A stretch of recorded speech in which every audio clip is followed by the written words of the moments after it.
En guise de conclusion, c'est la clôture de l'analyse, la fin du travail.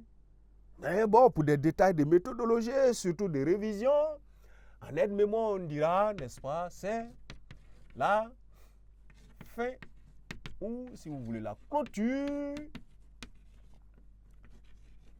de l'analyse. Voilà, son bilan. Et en termes de clôture d'analyse, comment il va se comporter? La conclusion. Une conclusion s'appelle une conclusion. Excusez-moi du jeu de mots. De sorte que une conclusion n'explique plus. Une conclusion ne développe plus.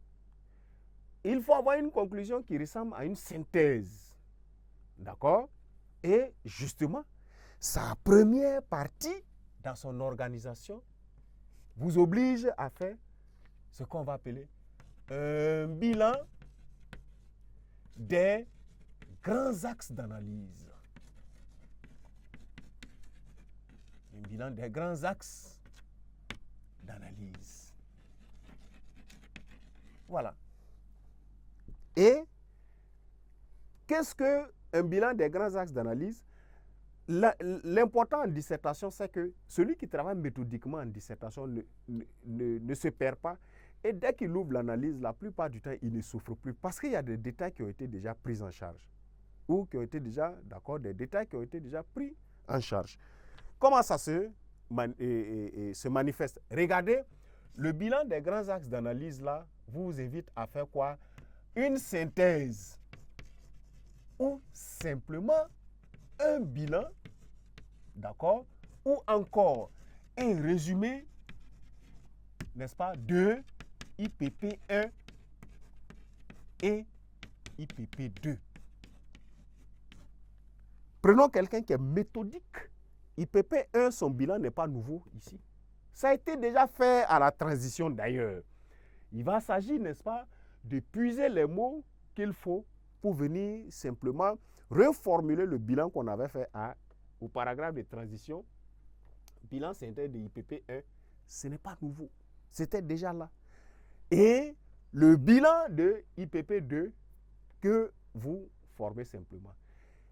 Un terme de conclusion doit annoncer que vous êtes en conclusion et on sait déjà à travers votre bilan que vous êtes en train de clôturer l'analyse. Donc, au terme de notre analyse, en conclusion, pour finir, pour conclure, nous pouvons retenir que, bref, il y a cette panoplie de belles petites expressions comme ça là, dont il faut faire usage, n'est-ce pas, pour embellir ce que nous serons en train de produire. Et bilan, synthèse, résumé obéissent à leurs principes. Si ça se marque que quelqu'un vient en train de t'expliquer beaucoup, ce n'est pas bon. Une matérialisation, un exemple. Si à IPP1, vous avez pris 4 idées, arguments pour défendre la thèse de l'auteur, IPP2, vous en avez pris 3 autres pour pouvoir nuancer son point de vue. Arrivé à la partie synthèse, sans seulement que vous avez dit, en conclusion, nous pouvons retenir que le sport est une activité bénéfique du fait qu'il donne la santé, il permet d'être célèbre, il permet d'avoir beaucoup d'amis. Et en fait, il ne faut pas dire les arguments à la conclusion encore. Celui qui veut savoir sur quoi tu te bases pour dire que le sport est bénéfique, il va dans ton développement.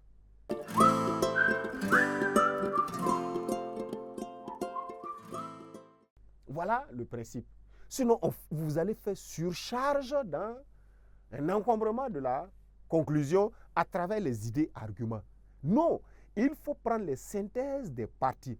Quand tu as vu, le sport donne l'argent, il permet d'être célèbre, il permet d'avoir la santé, il permet de maintenir en santé, etc. Tout ça résume à quoi? Est-ce qu'il y a quelque chose qui montre que le sport n'est pas bon dedans? C'est ce que tu diras au thème de cette analyse. Du diagnostic de notre, voilà, vous allez peut-être trouver des expressions pareilles. Nous pouvons retenir que le sport contient beaucoup de bienfaits. Gardez ces bienfaits-là en secret dans la conclusion, car c'est ça qui peut conduire quelqu'un à aller lire votre développement. D'accord? Donc, le bilan des grands axes d'analyse est fixé, on va arriver maintenant à une étape, d'accord? La réponse au problème posé.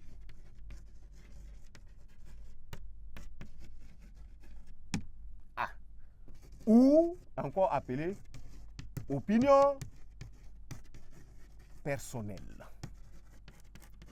Cette étape est très importante et elle va avoir une certaine correspondance. Je vous l'ai dit, la dissertation est un travail de cohérence et de logique. Figurez-vous, réponse au problème posé signifie quelqu'un a posé problème à une introduction. Que dit de ceux qui ne posent pas de problème? Et c'est ici, il vient dire, pour notre part, nous pensons que. Vous pensez quoi par rapport à quoi? Et ça correspond à l'opinion personnelle. Ton opinion personnelle, là, c'est vis-à-vis de quoi? Parce que tu as dit quoi à quel niveau? Voilà la nécessité de poser un problème lorsque vous êtes en dissertation. Sinon, cette étape ne va pas avoir un sens.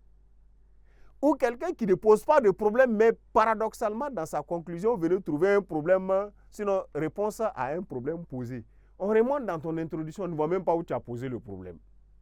Donc, ça veut dire que c'est quelqu'un qui, matériellement, il est venu faire tout ce débat de 4 heures de temps sur un sujet, son opinion personnelle n'est pas connue. Ce que lui-même il sait n'est pas connu. Même si le sujet est sous forme interrogative, vous voyez où votre opinion personnelle ressort.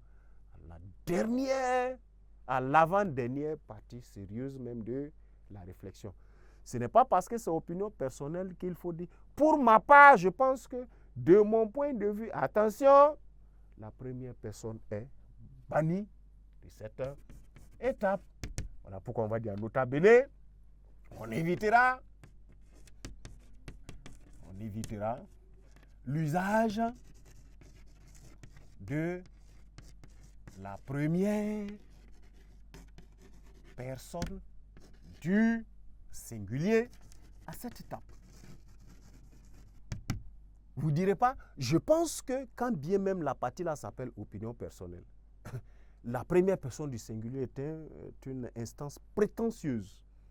Voilà, qui manque de modestie. On ne dit pas, je pense que vous êtes seul, mais vous allez dire, pour notre part, nous pensons que exactement de la même manière que vous avez dans votre plan dit, dans la suite de notre analyse, c'est ton analyse à toi seul, mais tu dis dans la suite de notre analyse.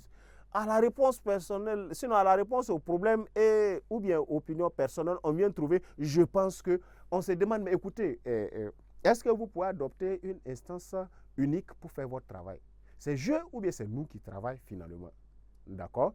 Donc, c'est ce qui fait que, à l'étape de réponse au problème posé, vous restez dans le général.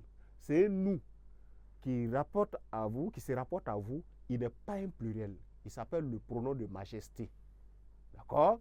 Mais dès qu'on vient, on voit je, il n'est pas bon. Je, il n'est pas bon parce qu'il y en a qui battent je de la façon très violente. Il ne faut pas écrire avec je, il faut écrire avec le pronom défini, n'est-ce pas? Qui n'indexe personne presque. Vous êtes seul, mais c'est nous qui se rapporte à vous seul.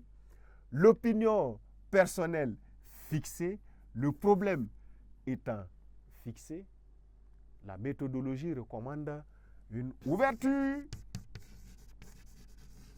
ou un élargissement